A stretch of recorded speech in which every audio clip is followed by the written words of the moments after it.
Silicon Valley lost nearly... Outside headquarters of Silicon Valley Bank in Santa Clara in some parts of Lagos earlier today.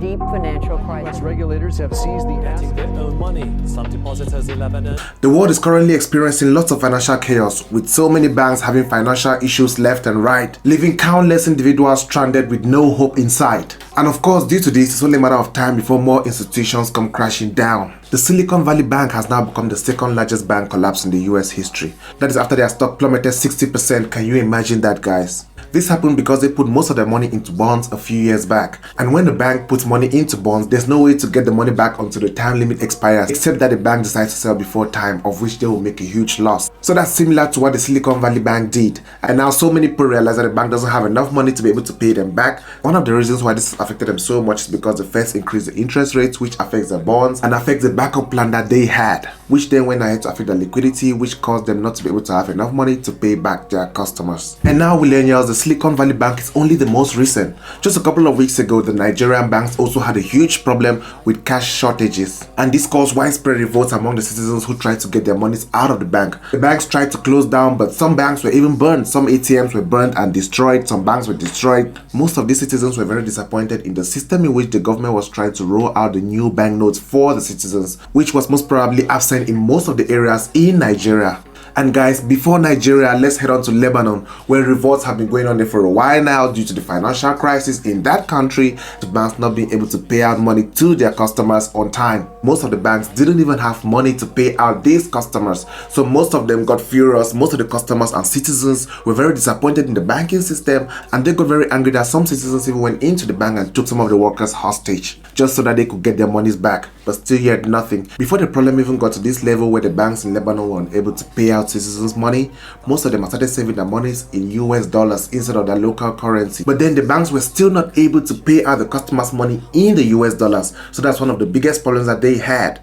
Now, millennials, as you already know, the bank needs your money to be able to make money. When you go give your money to the bank, they need to give the money out to be able to make money. They give the money out in the form of loans, they give the money out to businesses, and then in turn, those businesses and those individuals who take the loans come back and pay the bank with interest. And now the interest rate is one of the ways that banks make a lot of money on a daily basis. But then, even though banks give out most of these loans, they need to always make sure that they have at least 10% of money in liquid form so that they can be able to give out customers money immediately when needed. And of course, I'm sure you know sometimes when you go to the bank to withdraw a huge amount of money, they feel shocked, right? They ask you like, do you really need this money? They take you to maybe a special room and you have to wait for a while before they can get all of your money. That's because they do not keep the monies in the bank. And talking about the banks making money through the interest rates, that's one of the reasons why I tell you guys that it is much better to always invest your money than to save all of your money in the bank, because when you give the money to the bank uses your money to invest, because when they invest it by giving it out as loans, they get return on interest, and that is how they make money and keep the bank doors open.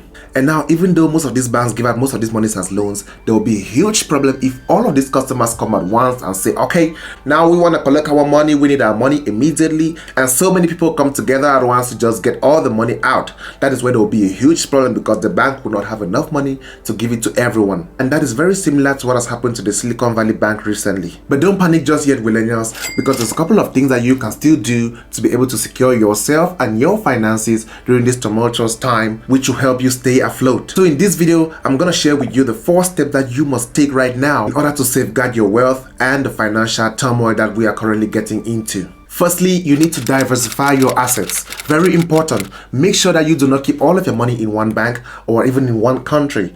If you are able to save your money in different countries, you should do that. If you are able to diversify your savings, you should definitely do that. Make sure you do your proper research on the best banks in your area, and then you diversify your assets, so that in this way, if one bank fails, the other bank can still keep you going. So right now, millennials, if you have all of your money in one bank, do your best to spread it out. Depending on how much you have in one bank, you need to open about 2 new bank accounts so that you can spread the money that you have in that one bank account to the other 2. That way, you'll be able to stay afloat even if 1 or 2 of the banks go out of business. Secondly, you need to invest in tangible assets like gold, silver, real estate. These are all tangible assets that are proven over time to be a very helpful hedge against inflation and economic downturns. So if you are able to get most of your money invested into real estate, because of course it's going to stand the test of time, and of course gold, which has always stood the test of time, or even silver if you are able to. Depending on your country or where you are located, you can choose the best option for your money. And well guys, maybe stocks or crypto, although when it comes to stocks, the most preferable option would be the index funds, but then they all have the downsides too, because when all of these problems are happening in the financial world, it definitely affects this sector too. I mean the crypto and the stock market. Of course, this is not financial advice, but then you should make sure that you do your own research. My own personal advice to you is that you should make sure that you diversify as much as possible. Do not put all your eggs in one basket, because if the basket falls down, all of your eggs are gonna break. So do your best to put eggs in different baskets so that if one side closes, another side opens. Now millennials, the third step which you need to take, which is very important, is for you to keep cash on hand. You should understand this guys. In times of economic uncertainty, having cash on hand is life-saving and very important, because it's going to help you to be able to purchase basic necessities which you need for yourself and for your family. And of course, even if it happens that you're not able to go to the bank or there's a revolution going on due to the banking system, you will still be able to have some money that you can buy stuff around you. So always do your best to make sure that you have emergency funds backed up just in case. I've said this over and over on this channel before when I was talking about how to prepare yourself for the recession. So in case things turn out for the worst, you need to do your best to make sure that you have the backup funds to be able to take care of yourself and your family for quite a while. Now on to the fourth step, or the last but not the least, and this is for a specific set of people. If you are working in the finance sector right now, you need to do your best to make sure that you find a side hustle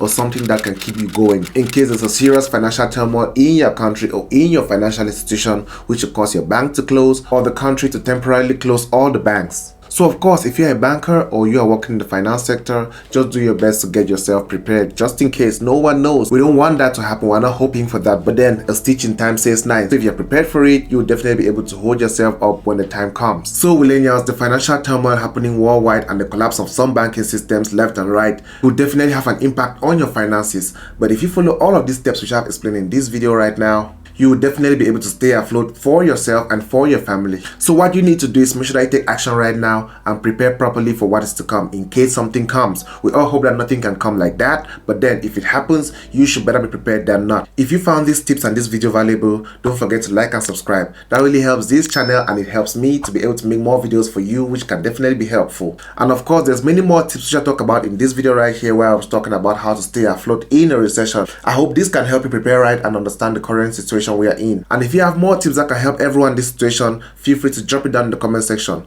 Don't forget, this is Willen. See you next time.